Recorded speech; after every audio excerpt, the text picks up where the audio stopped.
Boa noite a todos, sejam bem-vindos. Vamos convidando nossos irmãos para que possamos nesse momento conectarmos-nos com essa espiritualidade maior presente nesta casa. Busquemos assim mentalizar a figura de Jesus, trazendo à nossa tela mental esse mestre querido, companheiro incondicional de todos os nossos momentos. E vamos cumprimentando essa espiritualidade aqui presente, na figura do nosso mentor querido, Padre Isabel Kaufmann, e juntos com ele, vamos até as fraternidades amigas do espaço. Estes trabalhadores incansáveis do Cristo, que estão sempre juntos a nós. Busquemos Maria de Nazaré, Mãe de Jesus, nossa Mãe espiritual. Nos aconcheguemos a ela nesse momento, na sua doce presença, rogando que ela nos conduza ao Mestre Jesus. Chegamos até Jesus, que nos recebe tão carinhosamente, e a Ele a nossa gratidão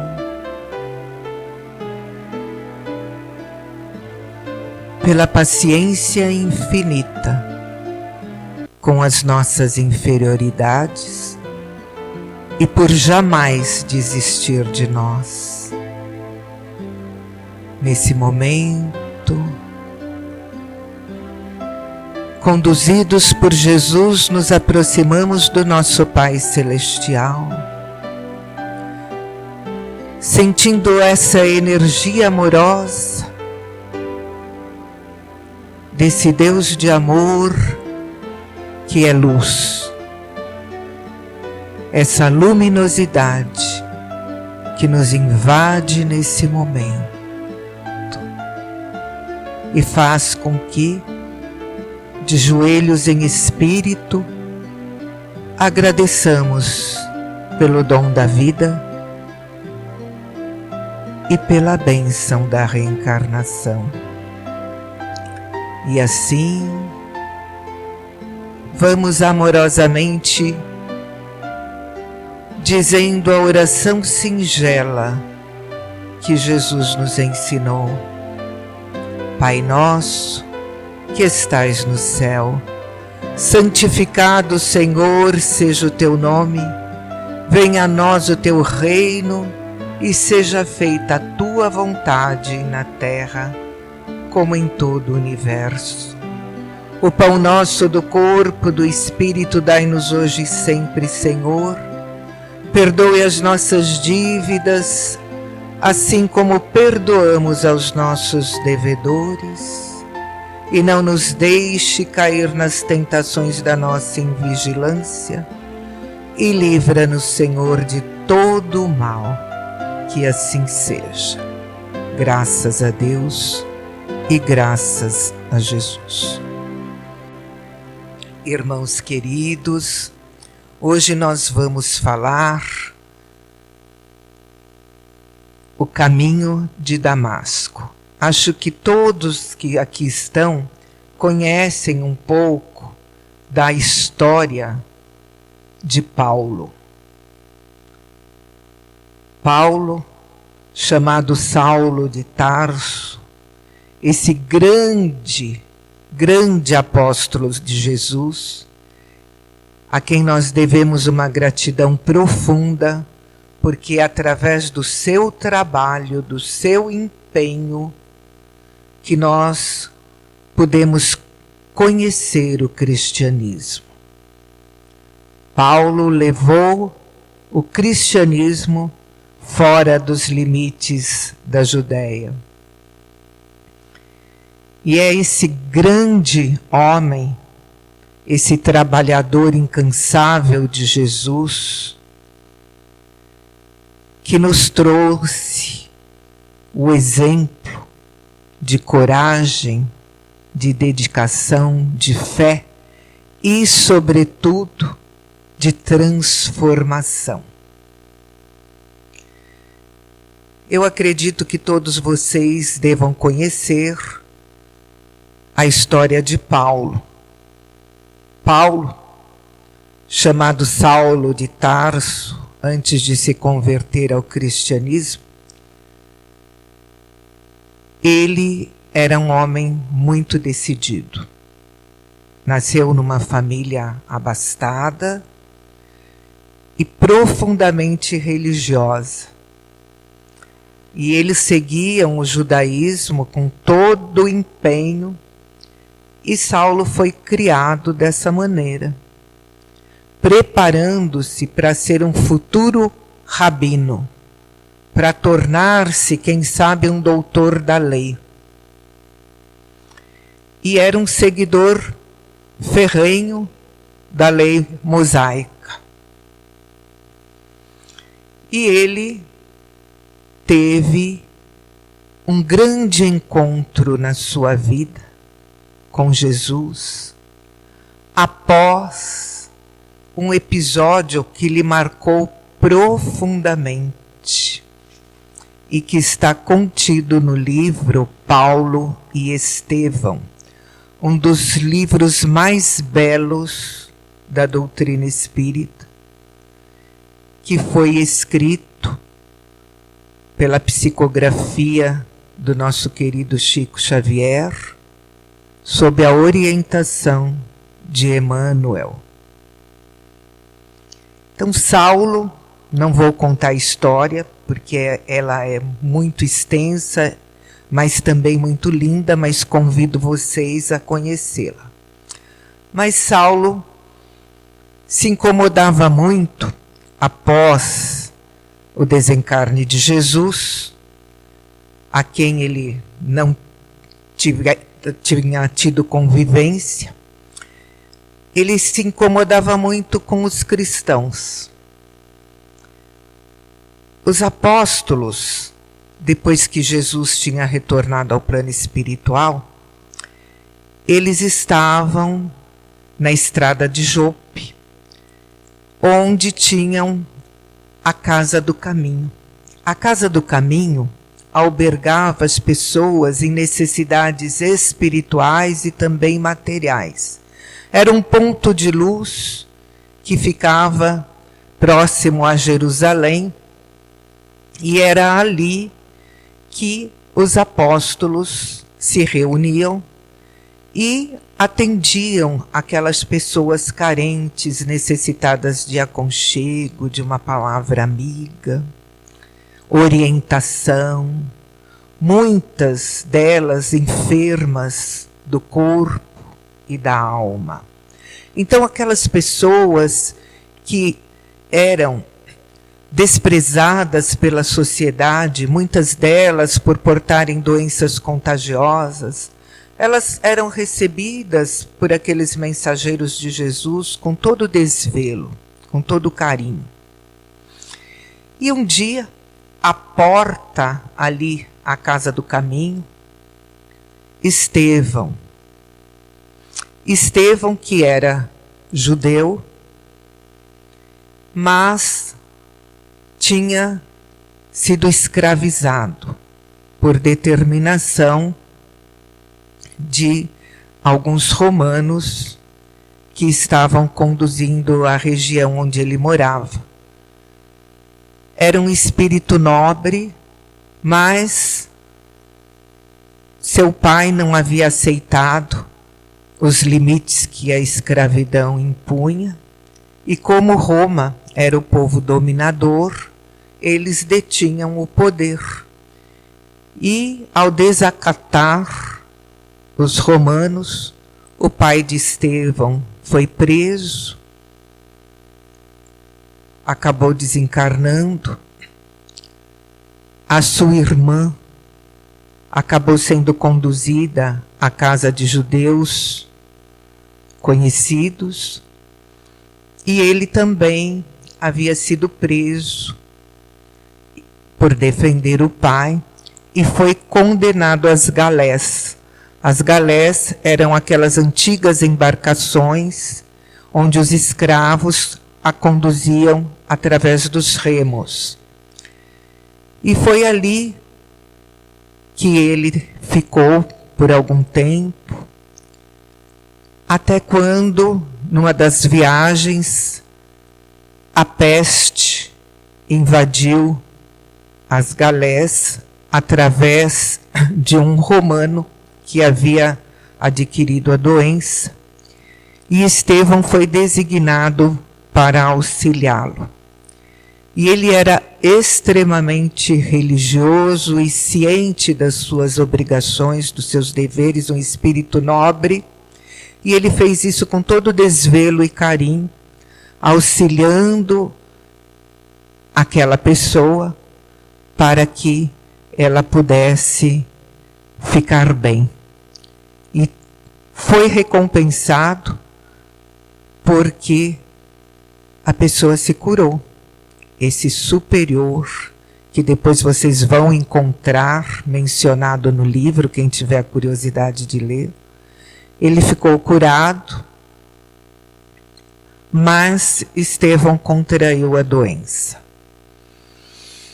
E o destino de quem havia contraído a doença, e principalmente escravo, era o fundo do mar.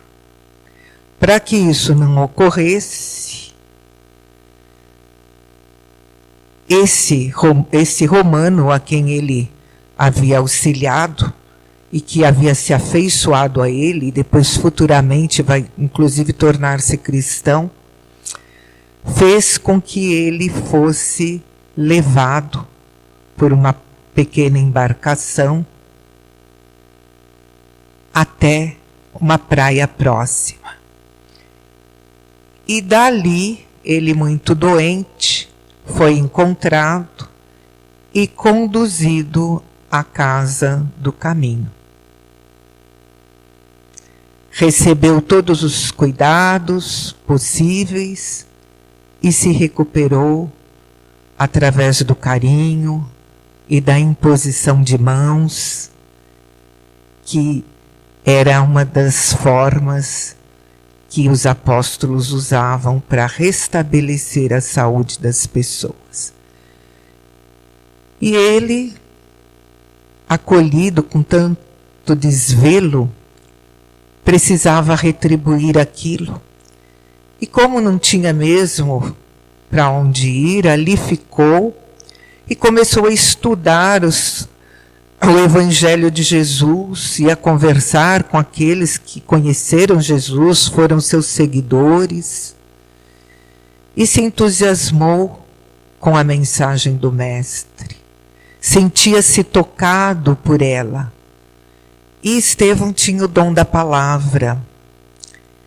E, quando ele falava publicamente, as pessoas entravam quase que em êxtase, de tão profundo era o seu verbo. E saíam de lá renovadas. E a fama de Estevão começou a incomodar os judeus.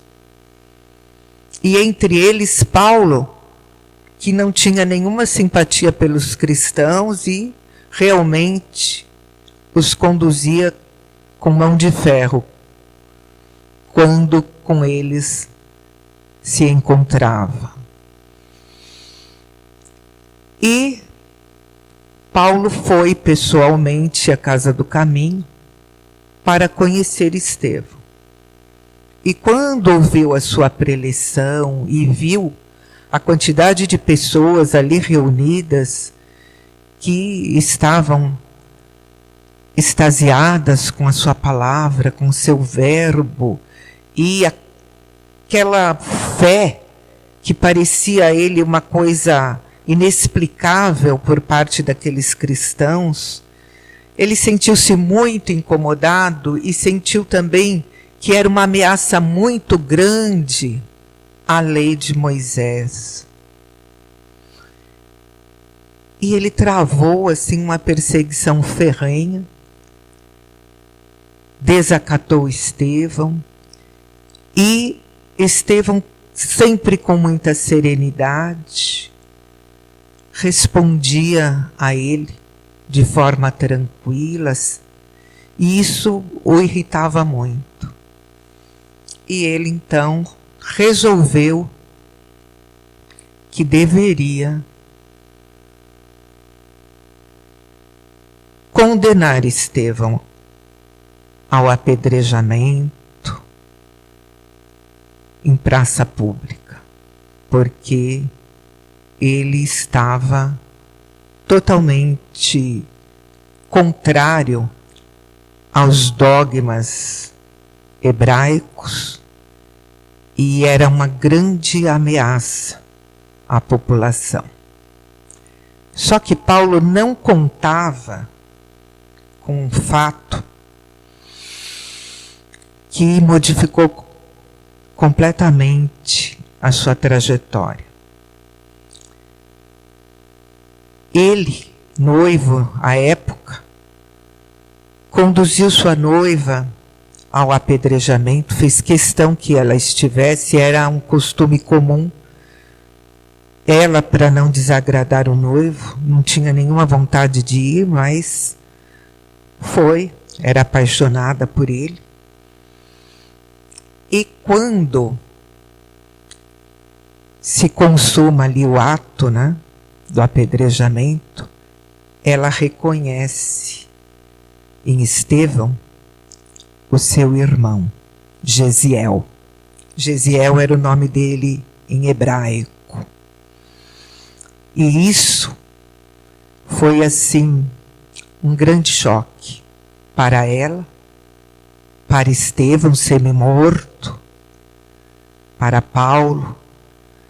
Entretanto, Estevão, como espírito iluminado que era,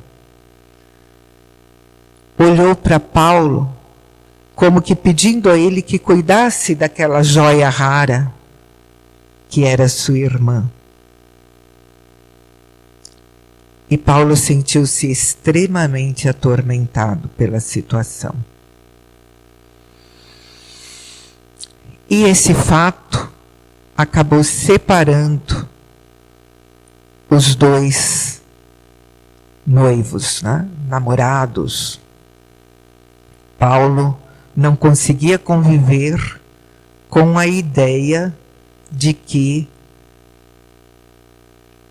a sua noiva era irmã do homem que ele havia mandado matar. E se afastou realmente dela. Abigail, esse era o nome, sentiu muito. O coração de Abigail estava pronto a compreender Paulo, mas ele não se sentia merecedor do seu amor.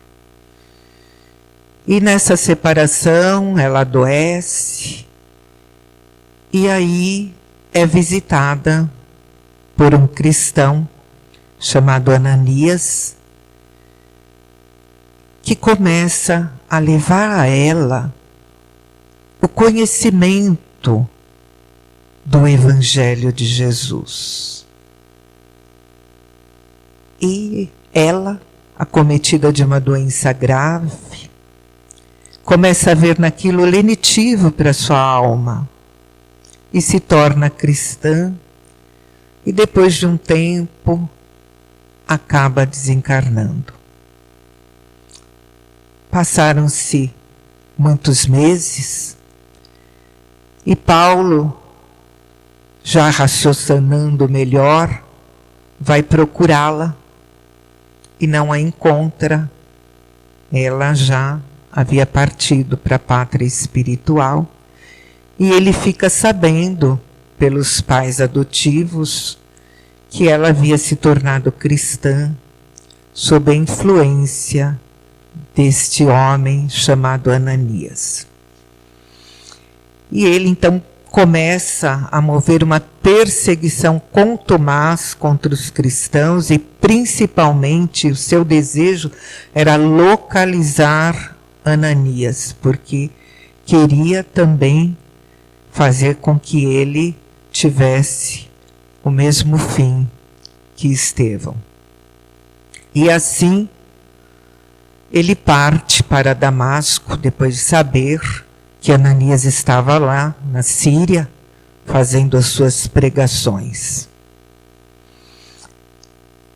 Ele reúne ali alguns comandados seus, ele, um rabino, doutor da lei, tinha poder para isso, e segue a caminho de Damasco, ao encalço de Ananias. Porém, em determinado momento, antes de chegar à cidade, ele se depara com uma luz muito forte, faz com que o seu cavalo empine e ele cai por terra naquele momento, e todos que estavam com ele também enxergam aquela luminosidade. Mas para Paulo, aquilo teve um impacto assim extraordinário. E ele começa a ficar perturbado com tudo aquilo, até que ouve uma voz que o chama pelo nome dele, judaico até então. Ele não era Paulo ainda, era Saulo. Saulo, Saulo, por que me persegues? E ele leva um choque e diz, mas como assim?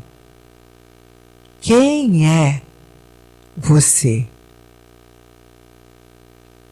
A quem eu persigo?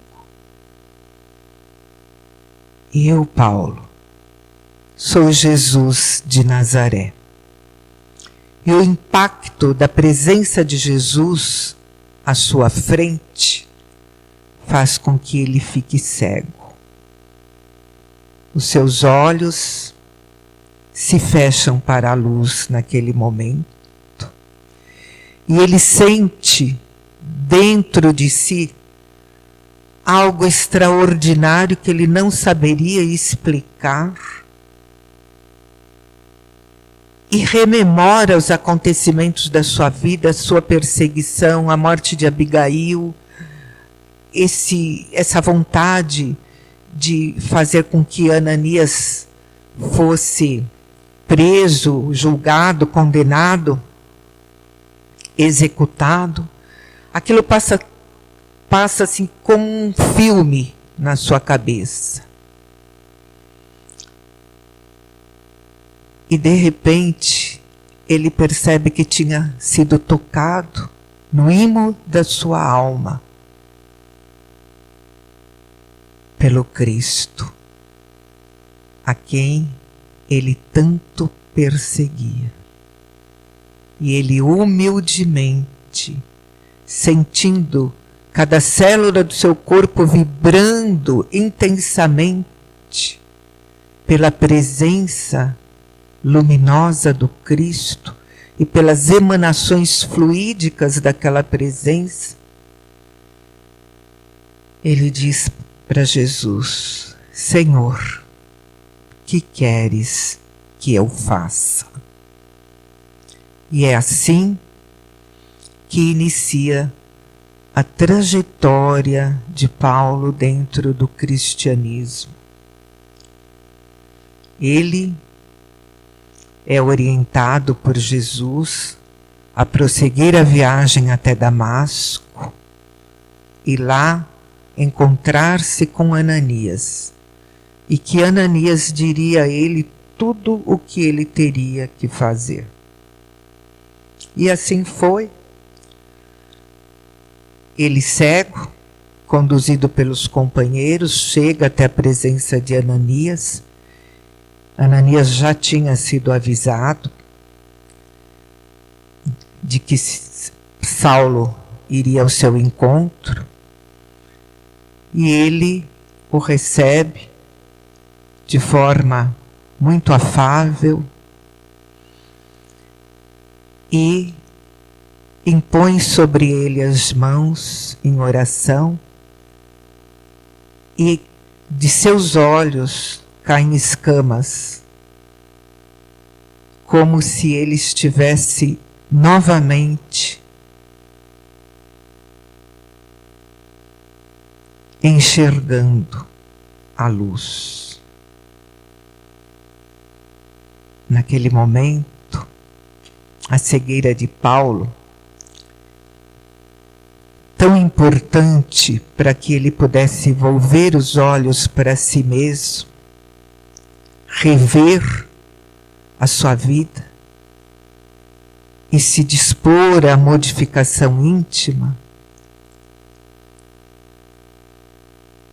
ela deixa de existir, porque ali renasce um homem renovado, e Paulo volta a enxergar e tem conhecimento assim da tarefa que lhe era proposta por Jesus. E é toda uma trajetória de enfrentamento, porque um doutor da lei, um homem rico, um homem acostumado a posições onde ele era sempre imperioso, era aquele que ditava as ordens, ele passa a ser um aprendiz, um humilde aprendiz do Evangelho. Seus amigos não o reconhecem mais, o Sinédrio diz que ele está louco, contaminado pelo sortilégio cristão, sua família não concorda com as suas atitudes, e ele vê-se assim, recomeçando a sua vida, como tecelão, indo para o deserto, onde cristãos que haviam sido perseguidos também por ele, ali residiam e o introduziram no Evangelho. E daí por diante, ele foi esse grande apóstolo de Jesus, o apóstolo dos gentios, como é chamado. Não quis mais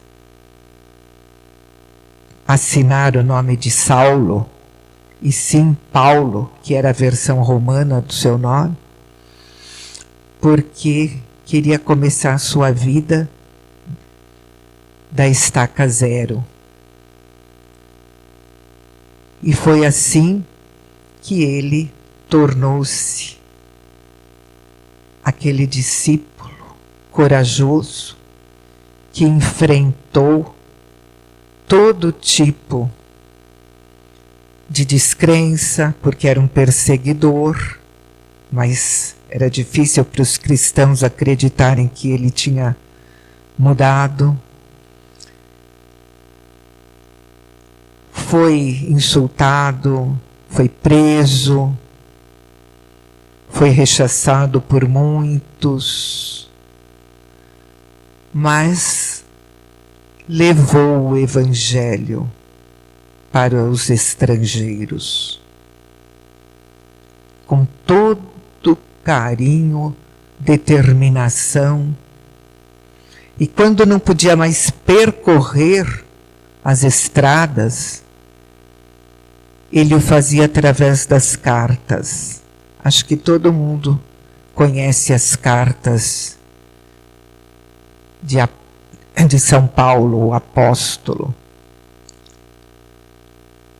E cada lugar que ele passou, ele deixou uma igreja.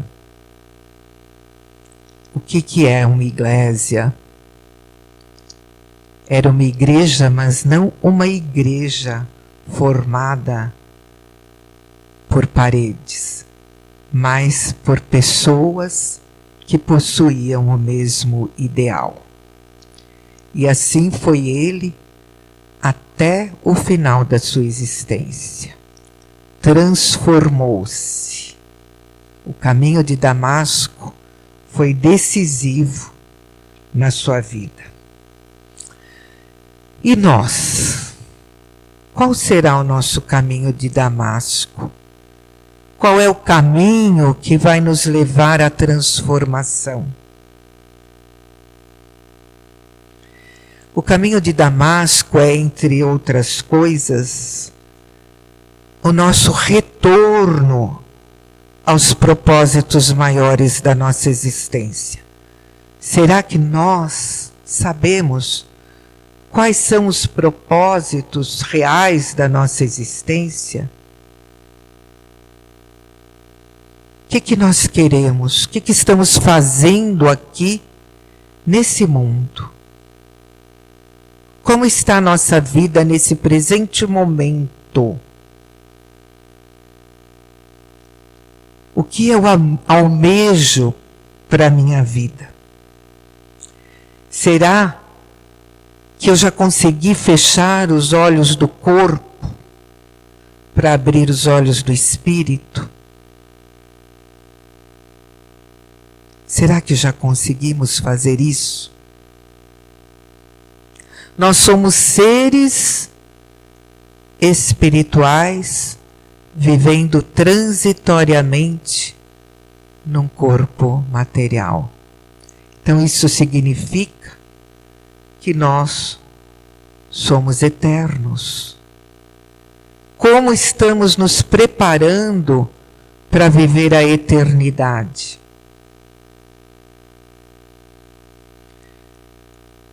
Já conseguimos voltarmos-nos para nós mesmos, identificarmos os valores que nós possuímos? Quais são esses valores que nós queremos para a nossa vida? Será que esses valores nos conduzem a sermos criaturas do bem?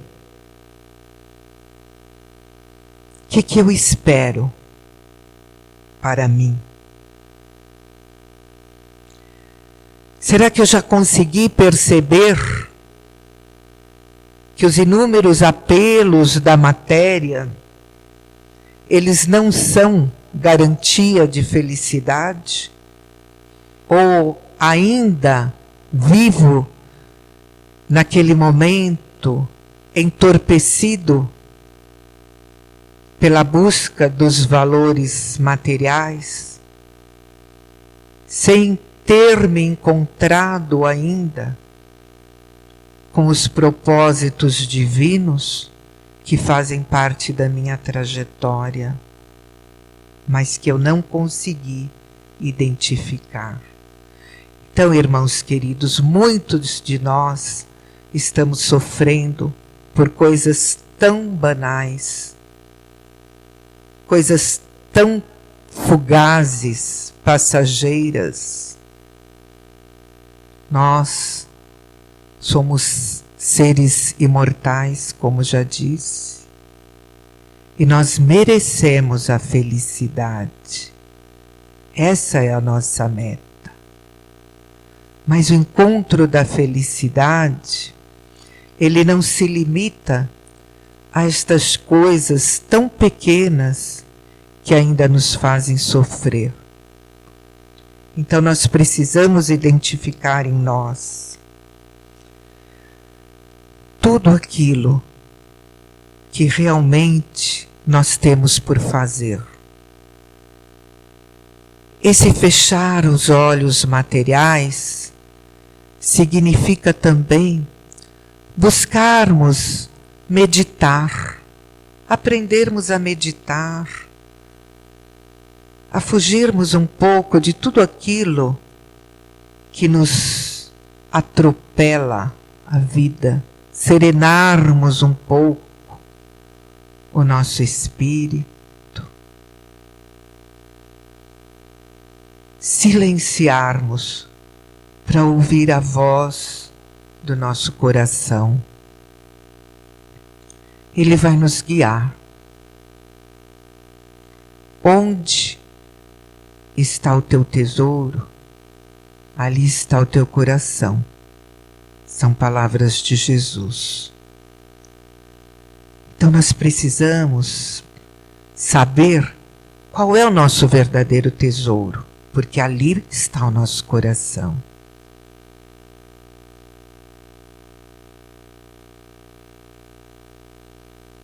Nós somos muito maiores do que pensamos. Temos capacidades infinitas e precisamos colocá-las em prática na nossa vida. O Cristo espera de nós e Ele é o nosso exemplo, é o nosso caminho. Ele é a videira e nós somos os ramos. Precisamos nos alimentar da sua seiva para que estejamos fortalecidos. E o Cristo é amor. O Cristo é amor incondicional. Então nós precisamos construir em nós o amor. Aprendermos a construir o amor nas nossas vidas. Esse amor verdadeiro que se chama ágape. Ágape, o amor que vai de encontro ao outro sem querer nada em troca. Não é mais aquele amor que nós condicionamos.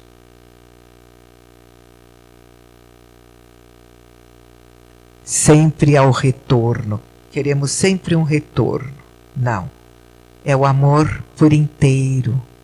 Aquele amor que vai de encontro ao semelhante. É o amor do Cristo. Então, companheiros queridos, vamos pensar um pouco melhor sobre as nossas vidas. Vamos conversar com a dor que muitas vezes nos assola e entender as razões dela na nossa existência. Porque nós não viemos ao mundo para sofrer, nós viemos ao mundo para aprender. E a dor na nossa vida, muitas vezes, é aquela professora que vai nos tornar criaturas melhores. Vamos assim, caminhando, buscando nesse encontro a paz tão necessária nos dias de hoje, para que nós, ao tê-la, possamos também promovê-la ao nosso redor. E que a nossa paz possa ser uma fonte de bênçãos a todos aqueles que cruzam o nosso caminho. Identifiquemos a nossa estrada de Damasco, que a luz do Cristo chegue até nós no momento que dobrarmos os nossos joelhos também, assim como Saulo fez, mas que nós possamos também descobrir os objetivos maiores que conduzem a nossa existência e transformarmos-nos também nos discípulos fiéis de Jesus. aqueles que caminham com Ele, resolutos, mantendo a chama da fé e da esperança sempre acesa nos corações. Que Jesus nos abençoe. E assim, nesse momento,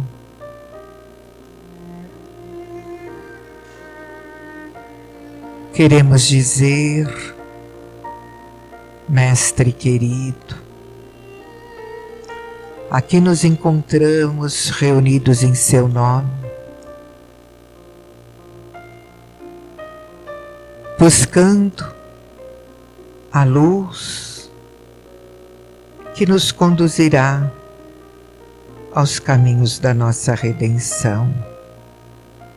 Esteja conosco, Senhor, conduzindo a nossa vida e nas estradas íngremes que possivelmente teremos que enfrentar. Que nos seja, Senhor, o amigo sirineu que nos ajudará a carregar a nossa cruz, mas que essa cruz não seja de dor, seja de esperança, porque sabemos, Mestre, que viestes para o amor. E é assim que nós também, juntos contigo, queremos caminhar.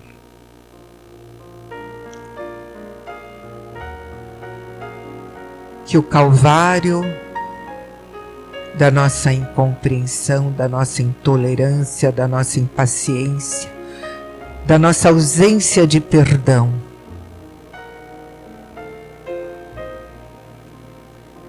ele seja de curtas estações, porque já nos despimos do orgulho, do egoísmo, que faz com que agravemos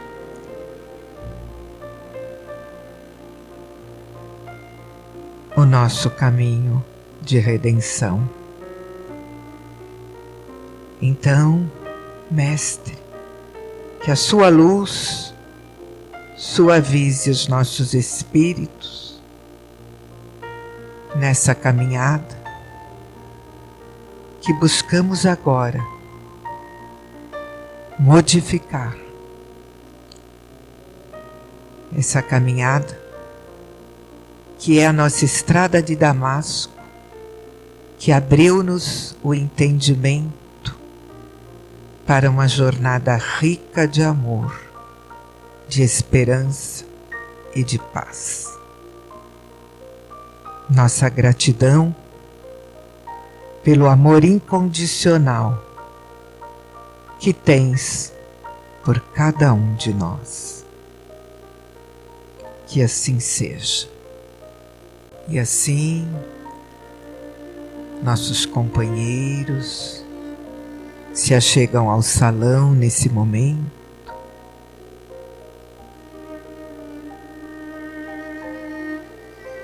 Para a fluidoterapia. Elevemos o pensamento mais uma vez a esse Deus de amor e vamos assim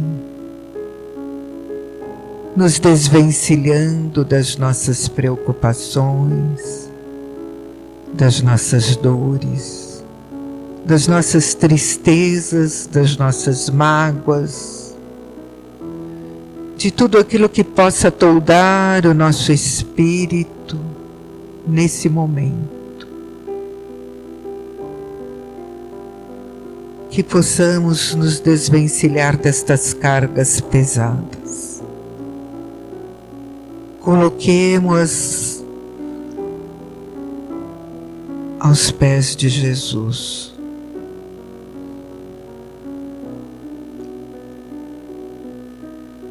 E assim, vamos sentindo estas energias luminosas, espargidas por esses irmãos espirituais em conjunto com os nossos companheiros passistas. Energias que vão adentrando os nossos centros de força através do nosso centro coronário, localizado no alto das nossas cabeças. E estas energias são conduzidas a todos os demais centros de força, a todos os plexos do nosso corpo físico, e vão assim, fazendo uma limpeza profunda, retirando os miasmas, as negatividades, as formas de pensamento, as projeções de mentes encarnadas, desencarnadas, projeções inferiores das nossas próprias mentes. Tudo isso sendo desimantado e desintegrado em nome de Jesus.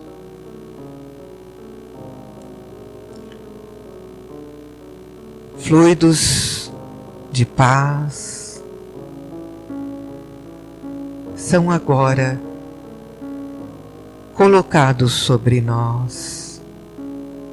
Energias suaves, restauradoras.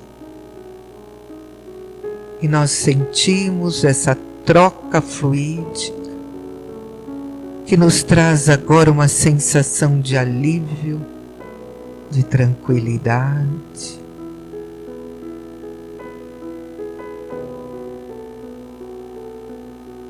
E vamos assim, inspirando e sentindo que todas estas energias amorosas se fazem presentes no nosso ser. E mais uma vez, agradecemos. Obrigada, Pai, por esse momento de comunhão contigo. Obrigada, Jesus, por nos conduzir pelas veredas certas. Obrigada, amigos espirituais aqui presentes, que nos acolhem junto aos seus corações.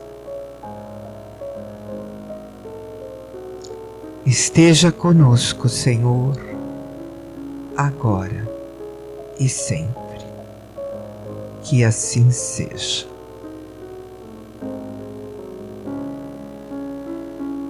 Graças a Deus.